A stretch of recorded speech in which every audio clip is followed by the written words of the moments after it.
उस पर लगी हुई थी।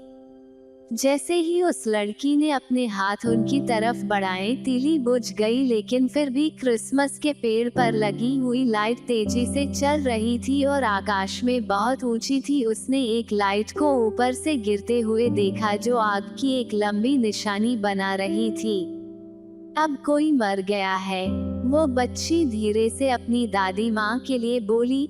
वो व्यक्ति जो उसे सबसे ज्यादा प्यार करता था और वह अब इस दुनिया में नहीं है।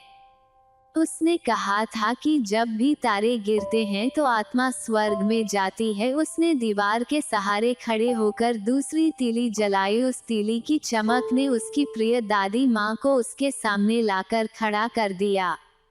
ओ दादी माँ, वो बच्ची चिल्लाई, मुझे अपने साथ ले लो। मुझे पता है जब यह तीली बुझ जाएगी तो आप उस गरम स्टोव और शानदार नए साल के उत्सव और सुंदर क्रिसमस के पेड़ की तरह चली जाओगी। कहीं उसकी दादी माँ चली न जाए, इसलिए उसने सारी माचिस दीवार के सहारे खड़ी होकर जला दी। इन माचिसों के जलाने से इतनी तेज प्रकाश हुआ जो कि दोपहर के सूरज से भी ज्यादा था। उसकी दादी माँ इतनी भव्य और सुंदर कभी नहीं लगी थी जितनी आज लग रही थी। उसने उस छोटी लड़की को अपनी बाहों में ले लिया और दोनों खुशी खुशी ऊंचे, बहुत ऊंचे, धरती से ऊपर, सर्दी और भूख से दूर स्वर्ग की ओर उड़ चले।